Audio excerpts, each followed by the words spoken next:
నమస్కారం. మన సనాతన ధర్మంలోనే లా ఆఫ్ అట్రాక్షన్ ఉందని, అది మనిషి జీవితం పైన చాలా ప్రభావం చూపిస్తుందని చెబుతూ ఉంటారు. ఎనర్జీస్ గురించి మనం వింటూ ఉంటాం. అంటే శక్తులు. కాస్మిక్ ఎనర్జీ అంటే విశ్వశక్తి కావచ్చు, ప్రాణశక్తి, కుండలిని శక్తి.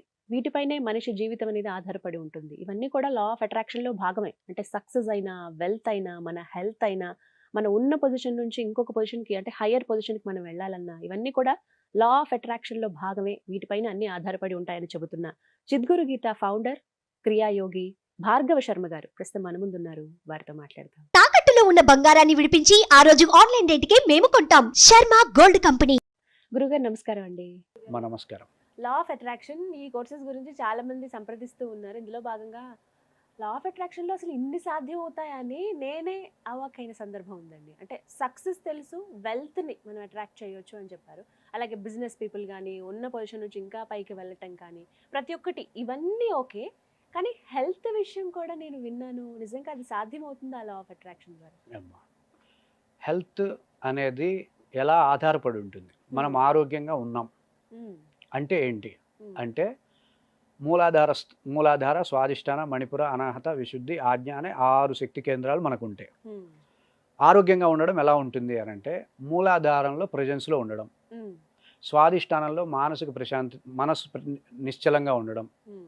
మణిపుర స్థాయిలో బ్రెయిన్ దగ్గర ఎక్కడ ఒత్తిడి లేకుండా ఉండడం. హ్మ్. అనాహత స్థాయిలో సంతృప్తిగా ఉండడం. హ్మ్. విశుద్ధి స్థాయిలో ఆనందంగా ప్రతి పని చేసుకుంటూ ఉండడం. హ్మ్. ఆజ్ఞా స్థాయిలో ప్రతి అంశం ముందు స్పష్టత ఉండడం. హ్మ్. ఈ 6 ఎనర్జీసు, ఈ 6 విధమైనటువంటి ఎనర్జీస్‌తో ఆ మనిషి ఉన్నాడు అంటే ఆరోగ్యంగా ఉన్నట్టు. హ్మ్. ఆరోగ్యాన్ని కోల్పోతున్నాడు అంటే మూలాధార, స్వాదిష్టాన, మణిపుర, అనాహత, విశుద్ధి, ఆజ్ఞా స్థాయిల్లోనో ఎక్కడో బలాన్ని కోల్పోతాడు కాబట్టే హ్మ్. దాని రిఫ్లెక్షన్ అనారోగ్యంగా మారుతుంది. ఓకే. నేను ఇన్ని సంవత్సరాలుగా క్లాసులు చెప్తూ నా పర్సనల్ ఎక్స్‌పీరియన్స్ చెప్తా. ఆడవాళ్ళకి థైరాయిడ్ ఎక్కువ వస్తూ ఉంటుంది. అవునండి. ఎందుకు అంటే వాళ్ళు విశుద్ధిని బలహీనం చేసుకుంటారు. హ్మ్. ఎందుకంటే ఆడవాళ్ళకి ఒక సైకలాజికల్ డిజార్డర్‌తో ఉంటారేమో మనకు తెలీదది. హ్మ్. వాళ్ళు ఏదైనా ఒక చిన్న విషయం బాధపడితే హ్మ్. దాన్ని ఒక నెల, 2 నెలలు, 3 నెలలు, సంవత్సరం ఒక డైలీ సీరియల్ తీసుకెళ్ళినట్టు తీసుకెళ్తారు. అవునండి. అది విశుద్ధికి చాలా ప్రాబ్లమ్ అవుతుంది. ఆహా! దానివల్ల ఆడవాళ్ళకి విశుద్ధికి సంబంధించిన సమస్యలొస్తాయి. హ్మ్. అందుకే ఋషులు ఇది అంటే అది వాళ్ళ వాళ్ళ సోర్స్‌లోనే, వాళ్ళ సోర్స్ ఎనర్జీలోనే ఆ సమస్య ఉండొచ్చు. హ్మ్. జీన్స్‌లోనే ఆడవాళ్ళకే అది ఉండొచ్చు. హ్మ్. అందుకే ఋషులు గమనించి వాళ్ళకి ఆ హారాలేసేది. ఆహా! తాళిబొట్టు కట్టేది, మెడలో కారణం హారాలేసేది. అదనమాట. దానికి కారణం అది. ఆహా! అలాగే పురుషుడు హ్మ్. స్త్రీలాగా వ్యక్తం కాడు. హ్మ్. తనకేదైనా బాధ కలిగినా, భయం కలిగినా లోపల లోపల. లోపల లోపల పెట్టుకొని ఉండేటటువంటి వ్యవస్థ పురుషుడు ఉంటాడనే హ్మ్. గుండె జబ్బులొచ్చేది ఎక్కువగా పురుషుడికి. హుహు. థైరాయిడ్ వచ్చింది అంటే హ్మ్. వాళ్ళు ఒక సంవత్సరం పాటు డిప్రెషన్‌కెళ్తే తప్ప థైరాయిడ్ రాదు. ఓహ్! ఆ స్త్రీని అడగొచ్చు మీకు. హార్మోనల్ ఇంబాలెన్స్ వచ్చినా, థైరాయిడ్ వస్తున్నా, ఏమొచ్చినా సరే, ఏం "అమ్మ చెప్తారు? మీరేమన్నా బాధపడుతున్నారా ఏదైనా ఇష్యూ మీద" అంటే హ్మ్. ఇన్ని చెప్తుంది. ఒక గంట సేపు చెప్తుంది. హ్మ్. అవన్నీ పక్కన పెడితే ఈ థైరాయిడ్ రాదు. హ్మ్. 100% రాదు. ఓకే. అలాగే మగవాళ్ళు గూడా హార్ట్ అటాక్ వచ్చేది ఎందుకు అంటే హ్మ్. అనాహతం బలహీనంగా ఉంటుంది. హ్మ్. వాళ్ళు ఏ ఇష్యూ తీసుకున్నా సరే హార్ట్‌కి తీసుకుంటారు, ఫెయిల్ అయిపోతుంది. హ్మ్. అసలు ఆ ఎనర్జీని బలహీనంగా చేసుకుంటారు. హ్మ్. ఇప్పుడు అందుకే ఆడవాళ్ళకి దాదాపుగా విశుద్ధి బలహీనంగా ఉంటుంది. హ్మ్. మగవాళ్ళకి అనాహతం బలహీనంగా ఉండేటటువంటి స్థితి వచ్చిందనే హ్మ్. మగవాళ్ళకి యజ్ఞోపవీతం ధారణ ఉంటుంది. హ్మ్. అంటే అది అనాహతానికి రక్షణగా యజ్ఞోపవీతం ఉంటుంది. హ్మ్. ఆడవాళ్ళకి హారాలేసేది అందుకు. హ్మ్. ఇప్పుడు మన ఋషులు ముందుగానే గమనించి ఈ ఈ విధంగా ఎనర్జీస్ చేసుకోవచ్చు. బలహీనం అవుతాయి. ఈ ఎనర్జీస్ బలహీనమైతే దీని రిఫ్లెక్షనే రోగాలుగా మారుతున్నాయి. హ్మ్. మనం ఏం చేస్తామంటే ఆరోగ్యం కావడానికి ఏ ఎనర్జీ అయితే ఇప్పుడు విశుద్ధి బలహీనమైంది కదా! హ్మ్. విశుద్ధి బలంగా ఉండడానికి ఒక వెదర్ ఉంది. ఒక వాతావరణం ఉంది. హ్మ్. ఆ వాతావరణాన్ని వాళ్ళు మెయింటైన్ చేసే విధంగా టెక్నిక్స్ చెప్తాం. ఓహ్! ఆ వాతావరణంలో ఆ ఎనర్జీ ఇంప్రూవ్ అవుతూ ఉంటుంది. ఆ హ్మ్. ఎనర్జీ బలహీనమైనప్పుడు వచ్చిన సమస్య ఏదైతే ఉంటుందో అది హీల్ అయిపోతుంది. హ్మ్. అది విశుద్ధి స్థాయిలో ఉన్న, ఆజ్ఞా స్థాయిలో ఉన్న, హ్మ్. స్వాదిష్టానం ఇప్పుడు మూలాధార స్థాయిలో కీళ్ళ నొప్పులు, నడుం నొప్పులు హ్మ్. ఇవి వస్తాయి. హ్మ్. స్వాదిష్టాన స్థాయిలో మూత్ర సంబంధితమైనటువంటి రుగ్మతలొస్తాయి. హ్మ్. మీకు ముందే చెప్పుకున్నాం క్రియాయోగం అనేది బేసిక్ హెల్త్ సైన్స్. హ్మ్. ఎప్పుడైతే ఆయుర్వేదము, ఈ ఈ ప్రకృతి వైద్యం ఇవేమీ లేనప్పుడు మనిషి ఈ క్రియాయోగంతోనే ఆరోగ్యాన్ని పొందాడు. హ్మ్. డైజెషన్ ప్రాబ్లమ్స్ గానీ, ఆ! ఎసిడిటిక్ ప్రాబ్లమ్స్ గానీ, అవునండి. ఇవన్నీ గూడా డిప్రెషన్ గానీ, ఇవన్నీ గూడా మణిపుర సమస్యొస్తే మణిపురం బలహీనమైతే వస్తాయి. హ్మ్. ఇట్లా వాళ్ళ సమస్య ఏ రుగ్మతతో బాధపడుతున్నారన్న విషయాన్ని మేము అర్థం చేసుకొని, హ్మ్. వాళ్ళ ఎనర్జీ సిస్టమ్‌లో ఏ ఎనర్జీ సెంటర్స్ బలహీనమైనాయో వాళ్ళకి చెప్పి ఆ ఎనర్జీ సెంటర్స్ బలంగా అయ్యే విధంగా క్రియాయోగానికి సంబంధించిన మెలకువలు వాళ్ళకి అందిస్తాం. ఓకే. ఇప్పుడు మనిషి లావు అవుతున్నాడు, సన్నబడతాం అంటాం కదా. మీరు చెప్పండి, ఆహారం వల్ల మనిషి లావు అవుతాడా? ఆహారం వల్ల మనిషి సన్నబడతాడు. ఆహారం మానినంత మాత్రం సన్నబడతాడా? కొంత ఉంటుంది కదండి ఆహారం ప్రభావం. 100% ఆహార ప్రభావం మనిషి లావుని ఏ విధంగానూ ప్రేరేపించలేదు. అవునా?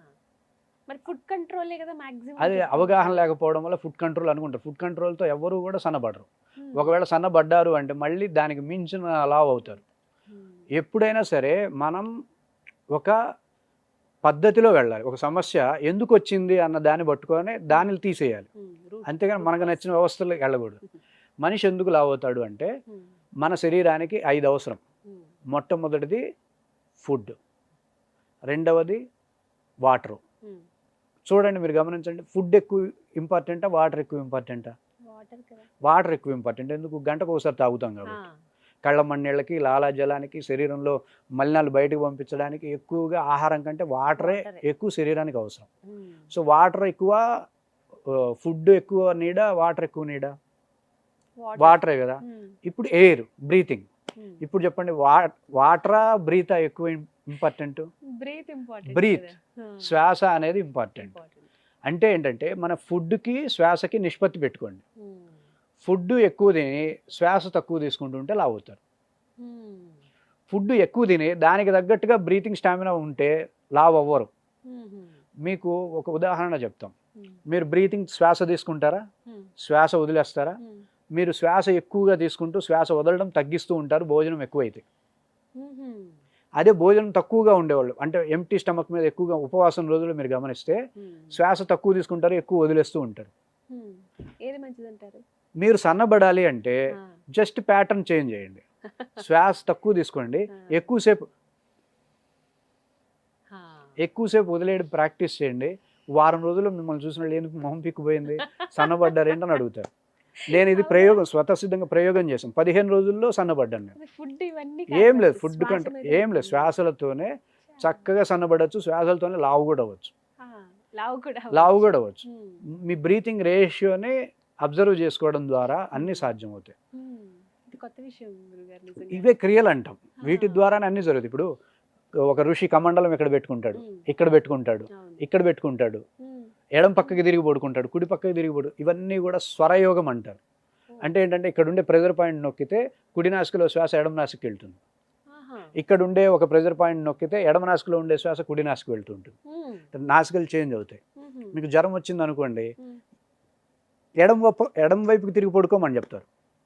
ఎందుకు? ఎడం వైపుకి తిరిగి పడుకోగానే ఎడమ నాసిక నుండి కుడి నాసికకి చేంజ్ అవుతుంది స్వరం.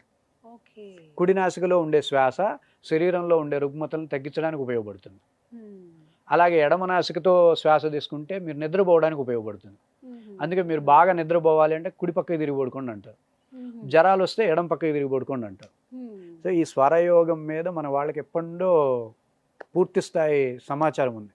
అందుకే జస్ట్ బ్రీతింగ్ టెక్నాలజీని వాడి సన్నబడవచ్చు, బ్రీతింగ్తో లావ్ అవ్వచ్చు. సో ఇది వెయిట్కి సంబంధించి. కొన్ని అనారోగ్యాలు ఎలా ఉంటాయండి, ఎప్పటికీ వాటికి మందు లేదు, ఇంకా నయం కావు అని అంటారు కదా, అలాంటివి కూడా క్రియాయోగంతో తగ్గుతాయి. మీరు ఏ మెడిసిన్స్తో కూడా తగ్గనివి క్రియాయోగంలో తగ్గుతాయి.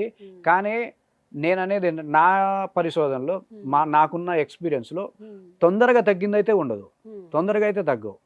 మనం సాటిస్ఫై అవుతాం. ఆ వెదర్ మనకు రుగ్మత కూడా ఉన్న పళ్ళాన పుట్టదండి. వీడు ఎనర్జీని 1 సంవత్సరంగా 2 సంవత్సరాలుగా బలహీనం చేసి ఉంటే ఇక నా వల్ల కాదు అన్నప్పుడు మూత్రపిండాల సమస్యలు కానీ ఎసిడిటీ సమస్యలు కానీ వచ్చేది. ఎనర్జీ తను చేయగలిగినంత చేసుకుంటూ వెళ్తుంది, నా వల్ల కాదన్నప్పుడే రోగాలు వస్తాయి. సో మళ్ళీ ఆ ఎనర్జీని దానికి ఆ వెదర్ ఇచ్చి దాన్ని మళ్ళీ రీఎనర్గైజ్ చేస్తే అప్పుడు మళ్ళీ దాని పని అది చేసుకుంటూ వెళ్తుంది. మన ఎనర్జీ సెంటర్స్ని మళ్ళీ రీఎనర్గైజ్ చేస్తే మళ్ళీ హీలింగ్ వచ్చేస్తుంది, మళ్ళీ హెల్త్ మళ్ళీ రికవర్ అవుతుంది. హెల్త్ అనేది 100% ఇంప్రూవ్ అవుతుంది. పూర్తి స్థాయి ఆరోగ్యాన్ని పొందొచ్చు. ఏ ఆయుర్వేదం మీద ఆధారపడకల. చాలా మంది కరోనానే తగ్గించుకున్నారు. నేను వద్దు, నాకు అంత కాన్ఫిడెన్స్ లేదు, వద్దమ్మ మందులు వేసుకోండి అని చెప్పినా సరే కొంతమంది స్టూడెంట్స్ వాళ్ళ బిడ్డకు కూడా వచ్చేసింది కరోనా, వాళ్ళ భర్తకి వచ్చింది, ఈవిడికి రాలేదు. ఈవిడ వాళ్ళిద్దరి చేత చేయించింది, ఈవిడ కూడా చేసింది. ఈవిడ కరోనా రాకుండానే రానికుండా చేసుకుంది, వాళ్ళ పిల్లల కరోనా కూడా తగ్గించుకుంది. కానీ ఆవిడ మాట విని ఆవిడకి అంత నాకు నమ్మకం లేదు. నాకు కొంచెం నేను చెప్పే వ్యక్తిని అంతే, ఒక సైన్స్ని మీకు చూపిస్తానే తప్ప నాకు కరోనా అనేది, మన సైన్స్ ఎలా ఉంటుందంటే ఈ కరోనా అనేది ఏ ఎనర్జీ సెంటర్స్ మీద ఇబ్బంది పెడుతుంది అనే దాన్ని పరిగణలోకి తీసుకొని ఆ ఎనర్జీస్ని ఎనర్గైజ్ చేసుకునే విధానాన్ని వాళ్ళకి చెప్తాం మనం. సో వాళ్ళు ఆ టీకాలు వేసుకొని చేయమని చెప్తాం జాగ్రత్తగా. కానీ వీళ్ళు ఏం చేశారంటే నమ్మకం అనమాట, క్రియాయోగం మాకు గ్యారంటీ చేస్తుందని చెప్పి నమ్మారు. వాళ్ళు ఏ ఇబ్బంది పడకుండా తొందరగా తగ్గిపోయినాయి కూడా కరోనా. వాళ్ళు ప్రత్యక్షించి వీడియో మనకి ఉంటుంది. వీడియో ఈ విధంగా హెల్త్ ని కూడా ఇంప్రూవ్ చేసుకోవచ్చు అంటారు. అద్భుతంగా ఎలా అండి సునాయాసంగా క్లాసెస్ లాగానా ఎలా ఉంటుంది అసలు? ఇవి కూడా మేము ఏం చేస్తాము అంటే ఈవినింగ్ టైం సెషన్స్ వారీగా తీసుకుంటాము. వాళ్ళ ముందు వాళ్ళ కేస్ స్టడీ తీసుకుంటాము. ఒక రుగ్మత వచ్చింది అంటే దానికి కావాల్సినటువంటి ఎనర్జీస్ ఏ విధంగా బలహీనమయ్యాయి అనేది ఒక కేస్ స్టడీ తీసుకొని వాళ్ళకి ఆ ఎనర్జీస్ అయ్యే విధంగా ముందు లా ఆఫ్ అట్రాక్షన్ చెప్పకుండా ప్రాణ సాధన అనేటటువంటి ప్రాణశక్తిని పెంపొందించేటటువంటి క్రియల్ని చేయించి ఆ తర్వాత లా ఆఫ్ అట్రాక్షన్ని వాళ్ళకి అందిస్తాం. టైమింగ్స్ ఎలా ఉంటాయండి? టైమింగ్స్ 1 hour ఉంటుంది. ఈవినింగ్ 6 to 7 కానీ 7 to 8 కానీ 8 to 9 కానీ వాళ్ళు కన్వీనియంట్ టైంలో జాయిన్ అవ్వచ్చు. అనారోగ్యం అనేది ఈ రోజుల్లో చాలా మందికి చూస్తున్నారు. ఆరోగ్యంగా ఉండేవాళ్ళు కూడా జాయిన్ అవ్వచ్చు. అవునా? ఆరోగ్యంగా ఉండేవాళ్ళు కూడా ఎనర్జీస్ని ప్రాణశక్తిని బాగా పెంచుకుంటే ఏమవుతుందంటే పెరిగిన శక్తి ఏమవుతుంది, హీలింగ్ నేచర్ని డెవలప్ చేస్తుంది. అలాగే ఈ ప్రాణశక్తి డెవలప్ అవుతూ ఉంటే ఎనర్జీస్ కొన్ని సిద్ధుల్ని ఆకర్షిస్తాయి. ఇప్పుడు అనాహత అనేటటువంటి స్థాయిలో ప్రాణశక్తి బాగా డెవలప్ అయితే వాడికి కాలజ్ఞానం వస్తుంది. అంటే 1 year తర్వాత 2 years తర్వాత ఏం జరుగుతాయి, దేశ పరిస్థితులు ఎలా ఉంటాయి వీడు గెస్ చేయగలుగుతాడు. మణిపుర స్థాయిలో ఎనర్జీస్ ఉంటే వర్క్ యొక్క సక్సెస్ రేట్ ఎలా ఉంటుంది, ఈ పని చేయొచ్చా, ఈ ఎస్టిమేషన్ క్యాలిక్యులేషన్ అనలైజ్ చేసేటటువంటి సామర్థ్యాలు పెరుగుతాయి, ప్రాణశక్తి పెరిగితే. సో హెల్త్ కావాలని హెల్త్ ఉంటుంది, ఆరోగ్యవంతులు చేరితే వాళ్ళ ఎనర్జీస్ ఎనర్గైజ్ అవుతాయి, ఇంప్రూవ్ అవుతాయి. సో ఈ విధంగా క్లాసెస్ అటెండ్ అయ్యి ఎన్ని సెషన్స్ లో కంప్లీట్ చేస్తారండి? వాళ్ళకి అన్లిమిటెడ్గానే ఉంటాయి. వాళ్ళ ప్రాబ్లమ్ని బట్టి వాళ్ళ ఫీడ్బ్యాక్స్ని తీసుకుంటూ వాళ్ళకి సమస్య సాల్వ్ అయ్యే విధంగా వాళ్ళు ముందు మనకు ఫీడ్బ్యాక్ చెప్పాలి, గుడ్ ఫీడ్బ్యాక్ రావాలి. 100% 100కు 100%. ఇప్పుడు మామూలుగా మీరు ఎక్కడైనా సరే 100 మంది జాయిన్ అయితే 10 మంది ఫీడ్బ్యాక్ ఇవ్వడమో 50 మందో 100% ఫీడ్బ్యాక్ వస్తుంది మన దగ్గర. 90 మంది 100 మంది మాకు మంచి జరిగింది, మాకు ఆరోగ్యంలో లాభం జరిగింది, లేదా ఒక పాజిటివిటీని ఇంప్రూవ్ చేసుకోగలిగాం, మా బిజినెస్లో మేము డెవలప్ అవ్వగలిగాం, వ్యక్తిగతంగా కుటుంబంలో కూడా కొంత మార్పులు వచ్చి వాళ్ళు మాకు ఫీడ్బ్యాక్స్ ఇచ్చారు. అన్నదమ్ములు ఆస్తి పంపకాలప్పుడు కొట్టుకుంటారండి, కానీ ఈ క్లాసులో చేరాక అరే తీసుకోరా తమ్ముడు నువ్వు తీసుకోరా అన్నంత రేంజ్లో వాళ్ళని చూసి మేము ఆశ్చర్యపోయాం. వాళ్ళ ఆడవాళ్ళు, ఇంటి ఆడవాళ్ళు మాకు ఫోన్ చేసి చెప్పారు. సో ఇంత స్థాయిలో మార్పులు వాళ్ళు ఎనర్జీకి వాళ్ళు చేసినటువంటి ఒక సాధన ద్వారా ఆ ఎనర్జీ వాళ్ళకి అంత ప్రశాంతతనిస్తుంది. అలాంటి అంటే మోటివేషన్ ఉంటుంది, వ్యక్తిత్వ వికాసము ఉంటుంది, ఈ విధమైనటువంటి లాభాలు కూడా మనం అందించగలుగుతాం. అదే మన సనాతన సంస్కృతి గొప్పతనం అంతా అక్కడే ఉంటుంది. ప్రతిదీ సాల్వింగ్ అంటే ఏదైనా సరే సాల్వ్ చేసుకోవచ్చు. అంటే మనం మూర్ఖంగా ఆలోచించి కొన్ని విడిచిపెట్టేసాం, తెలుసుకోలేకపోతాం. అలాంటివి తెలుసుకుంటే జీవితంలో మంచి పొజిషన్ కూడా వెళ్తాం. 100%. మన పునాది ఇది, మన ఆస్తులు ఇవి. క్రియాయోగాన్ని వద్దు అనుకుంటే క్రియాయోగం మనం చేస్తే ఇలా భారతీయులు చాలా ఎదుగుతారని చెప్పి క్రియాయోగాన్ని చేయనీయకుండా చేశారు. క్రియాయోగం చేయకూడదు, కుండలిని యోగం చేయకూడదని. ఆ రోజులు ఈ రోజు కాదు. ఈరోజు ప్రజలందరికీ ఆలోచన విధానం ఉంది, ఏది నమ్మాలి ఏది నమ్మకూడదు ఇవన్నీ తెలుసు. కాబట్టి క్రియాయోగాన్ని నేను ఇంత తేలిగ్గా ఇంత బాగా చెప్పగలుగుతున్నానంటే అది ప్రజల్లో వచ్చినటువంటి మార్పే. లేకపోతే ఒకప్పుడు నా ముందు తరం వాళ్ళు క్రియాయోగులు చాలా కష్టపడ్డారు. క్రియాయోగం అంటే భయపడ్డ వాళ్ళు ఉన్నారు. క్రియాయోగులు పస్తులు పడుకున్న రోజులు ఉన్నాయి, నేను చూశాను. ఎందుకంటే వాళ్ళు చెప్పేది మంచే, కానీ భయాన్ని ఏర్పాటు చేశారు. సో ఈరోజు అందరూ లాజికల్గా చాలా మంది మీరు అసలు ఎంత అట్రాక్ట్ అవుతున్నారంటే అంత అట్రాక్ట్ అవుతున్నారు, ఓన్ చేసుకుంటున్నారు సబ్జెక్ట్ని. ప్రతి క్షణం, ప్రతి పండగప్పుడు, ప్రతి పర్వదినం అప్పుడు ఎనర్జీస్ ప్రకారంగా వాళ్ళు కథలను వినడం, కథలను అనలైజ్ చేయడం, ఓహో ఇది మణిపురం కావచ్చు, ధనాహతం కావచ్చు, ప్రతిదీ అట్లా వాళ్ళల్లో ఒక అద్భుతమైనటువంటి మార్పునైతే నేను ఈ 15 సంవత్సరాల ఫీల్డ్లో చూస్తున్నాను. ఇంకా ఈ సుమన్ టీవీ యొక్క వ్యవస్థతో ఇలాంటిది ఇంకా ప్రపంచవ్యాప్తం చేయాలన్నటువంటి ఒక సంకల్పంతో అయితే నేనున్నాను. చాలా చక్కగా ముందుకు ఖచ్చితంగా తీసుకువెళ్ళాలండి, అవసరం కూడా. క్లాసెస్ రూపంలో ఇంట్రెస్ట్ ఉన్న వాళ్ళు డెఫినెట్ గా జాయిన్ తప్పకుండా వివరించారండి. నమస్కారం. ధన్యవాదాలు.